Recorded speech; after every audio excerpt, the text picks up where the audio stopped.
ராதே கிருஷ்ணா. எல்லோருக்கும் நமஸ்காரம். இந்த வீடியோவில் பகவத்கீதையின் தியான ஸ்லோகங்களில் 6வது ஸ்லோகத்தை விளக்கத்துடன் பார்ப்போம்.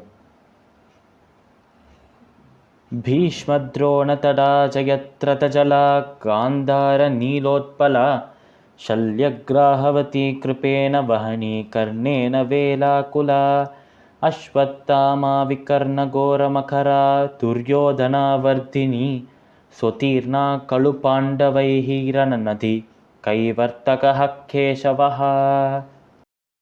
இந்த ஸ்லோகம் குருக்ஷேத்திர போர்க்களத்தில் பாண்டவர்களுக்கு எதிரிகளாக நின்று கொண்டிருந்த அந்த கௌரவ சேனையில் இருந்த முக்கியமான நபர்களை பற்றி கூறுகிறது. இந்த ஸ்லோகம் தொடங்குவது இப்படித்தான். பீஷ்ம துரோண தடா, அதாவது பீஷ்மரும் துரோணரும் ஒரு நதியின் கரைகளைப் போல நின்று கொண்டிருந்தார்கள் என்று இந்த ஸ்லோகம் தொடங்குகிறது. ஜெயத்ரதஜலா, இந்த நதியின் கரைகளாக பீஷ்மரும் துரோணரும் இருக்கும் பொழுது இந்த நதியில் ஓடும் நீராக, இந்த நதியில் ஓடும் ஜலமாக ஜெயத்ரதன் இருந்தான். காந்தார நீலோத்பலா, காந்தார தேசத்தின் ராஜாவான சக்குனி இந்த நதியில் மலர்ந்த தாமரையைப் போல, நீல நிறத்தில் இருக்கும் தாமரை போல, ப்ளூ லோட்டஸாக இருந்தார்.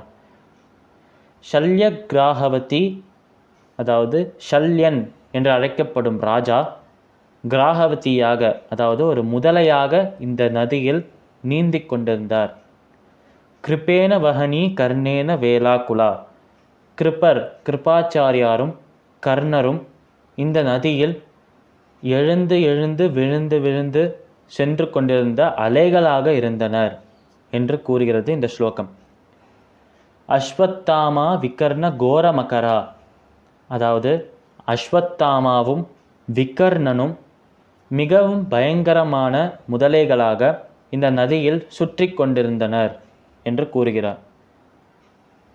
துரியோதனா வர்த்தினி, அதாவது துரியோதனன் இந்த நதியில் ஒரு நீர் சுழியாக, அதாவது வேர்ல்பூல் என்று கூறுவோம், அனைத்தையும் தனக்குள் இழுத்துக்கொண்டு தோற்கடிக்கவே முடியாது என்ற நிலையில் இன்வின்சிபிளாக நின்று கொண்டிருந்தவர் துரியோதனன்.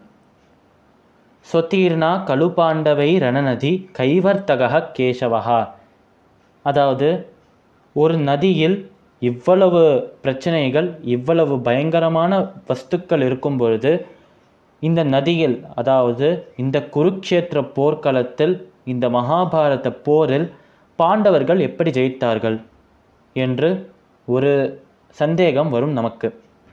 அதாவது பார்க்கவே பயங்கரமாக இருக்கும் இந்த போர்க்களத்தில் இவ்வளவு பேர், இவ்வளவு பிரச்சனைகள் கொடுக்கும்போது, பீஷ்மரும் துரோணரும் கரைகளாக இருக்கும் பொழுது, ஜெயத்ரதன் ஜலமாக இருக்கும் பொழுது, சக்குனி இந்த நதியில் மலர்ந்த நீல நிற தாமரையாக இருக்கும் பொழுது, ஷல்யன், அஸ்வத்தாமா, விகர்ணன் இவர்களெல்லாம் முதலைகளாக இருக்கும் பொழுது, கிருபரும் கர்ணரும் இந்த நதியில் அலைகளாக இருக்கும் பொழுது, துரியோதனன் இந்த நதியில் ஒரு நீர் சுழியாக இருக்கும் பொழுது, இவ்வளவு பிரச்சனைகள் இந்த நதியில், இந்த போரில் இருக்கும் பொழுது எப்படி பாண்டவர்கள் ஜெயித்தார்கள் என்ற ஒரு சந்தேகம் வரும்.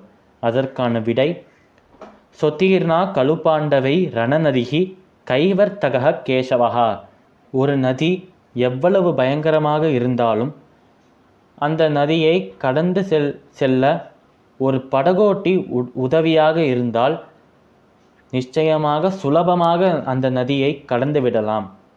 அதனால் மகாபாரதம் என்னும் போர் என்கிற இந்த ரணநதியை பாண்டவர்கள் கடந்து போக அவர்களுக்கு உதவி செய்த அந்த படகோட்டியின் பெயர்தான் கிருஷ்ணர், கேசவன் என்று இந்த ஸ்லோகம் கூறுகிறது. அதனால் அந்த மகாபாரத போரில், குருக்ஷேத்திர போர்க்களத்தில் எவ்வளவு பிரச்சனைகள் இருந்தாலும் அதில் பாண்டவர்கள் ஜெயித்ததற்கு கிருஷ்ணர் ஒருவர் மட்டுமே காரணம் என்று இந்த ஸ்லோகம் கூறுகிறது. பகவத்கீதையின் தியான ஸ்லோகங்களில் 6வது ஸ்லோகத்தின் பொருள் இதுவே. சமஸ்தலோகாஹ சுகினோ பவந்து, சர்வம் ஸ்ரீ கிருஷ்ணார்பணமஸ்து.